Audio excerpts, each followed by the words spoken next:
Media మిత్రులందరికీ నమస్కారం. ఈరోజు నెల్లూరు జిల్లాలో సాగునీటి సంఘాల పరిధిలోని సభ్యుల ఎన్నికలు పూర్తయ్యాయి. ఆ తర్వాత డిస్ట్రిబ్యూటరీ కమిటీ ఎన్నికలు కూడా పూర్తయ్యాయి. దాదాపుగా నెల్లూరు జిల్లాలో సాగునీటి సంఘాల ఎన్నికలు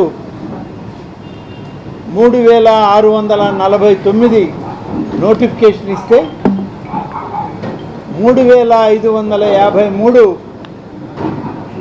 సభ్యులకి ఎన్నికలు పూర్తయ్యాయి. కొన్ని ఓటర్ లిస్టుల్లో సరిగా లేకుంటే ఎన్నికల ఈ నీటి సంఘాల ఎన్నికల సందర్భంలో అవగాహన లేక కొన్ని మిగిలిపోయాయి. మిగిలినవన్నీ కూడా పూర్తి చేయడం జరిగింది. దాదాపు 96 ఇంకా ఖాళీ ఉన్నాయి. ఆ 96 టీసీలు టెరిటోరియల్ కాన్స్టిట్యున్సీస్ వివిధ సంఘాల్లో ఉన్నాయి. ఈ 96 కూడా తిరిగి మళ్ళీ ఎన్నికలు పెట్టడం అనేది నీటి సంఘాల చట్టంలో లేదు.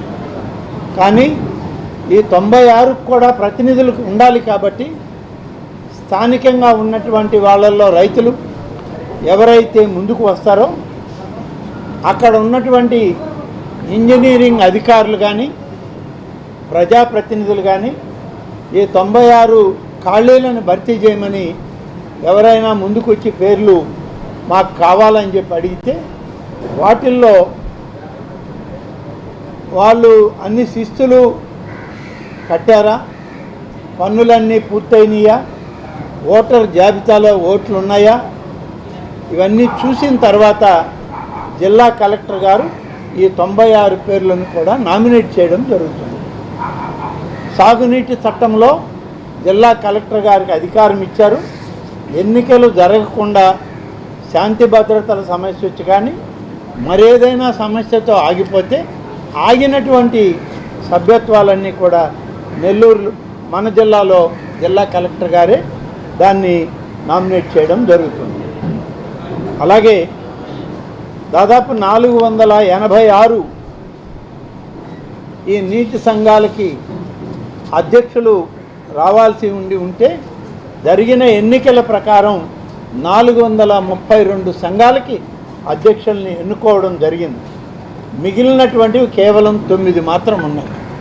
ఈ 9 కూడా అధ్యక్షుల ఎన్నిక కావాలి అంటే సభ్యుల యొక్క నామినేషన్లు పూర్తయిన తర్వాత వాళ్ళల్లో వచ్చినటువంటి వాళ్ళని రాష్ట్రంలో ఉన్నటువంటి ఈ వాటర్ యూజర్స్ ఇరిగేషన్ డిపార్ట్మెంట్కి సంబంధించినటువంటి కాడా అనే ఒక సంస్థ ఉంది. ఆ సంస్థ కమిషనర్ గారు అధ్యక్ష ఉపాధ్యక్షుల్ని నామినేట్ చేయడం జరుగుతుంది. 9 మాత్రం ఈ జిల్లాలో ఖాళీ ఉన్నాయి. ఉపాధ్యక్షులు కూడా 486 నెల్లూరు జిల్లాలో పోటీ చేసి చేయాల్సింది ఉంటే 476 ఉపాధ్యక్షులు పూర్తయ్యారు. 10 మాత్రం మిగిలిపోయాయి. ఈ 10 ఉపాధ్యక్షుల్ని కూడా కాడా కమిషనర్ గారే ఇక్కడి నుంచి పంపించే నివేదికలను ఆధారం చేసుకొని జిల్లా కలెక్టర్ గారు ఇచ్చే నివేదికలను ఆధారం చేసుకొని వారు ఆ 10 మంది ఉపాధ్యక్షుల్ని నామినేట్ చేయడం జరుగుతుంది. ఇది ఎన్నికల ప్రక్రియ.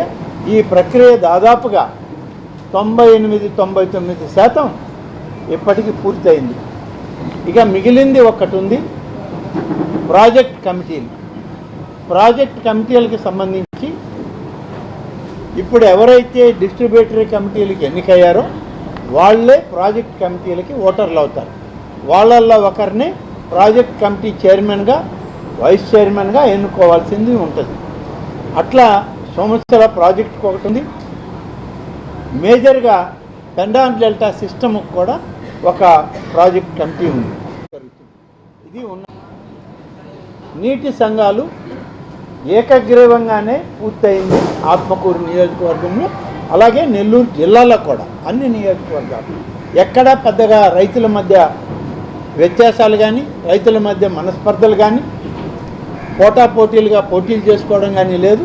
రైతులందరూ ఏకగ్రీవంగా ఈ ప్రభుత్వం యొక్క చిత్తశుద్ధిని గుర్తించారు. రైతు పక్షపాత ప్రభుత్వంగా ఉన్నటువంటి ఎన్డీఏ కూటమి నాయకులైనటువంటి ముఖ్యమంత్రి శ్రీ నారా చంద్రబాబు నాయుడు గారిని, ఉప ముఖ్యమంత్రి శ్రీ పవన్ కళ్యాణ్ గారిని, అలాగే భారతీయ జనతా పార్టీ అధ్యక్షురాలైన శ్రీమతి పురంధరేశ్వరి గారి నాయకత్వాన్ని బలపరుస్తూ నెల్లూరు జిల్లాలో రైతాంగమంతా ఏకమై ఈరోజు ఈ కమిటీలని ఏకగ్రీవంగానే ఎన్నుకోవడం జరిగింది.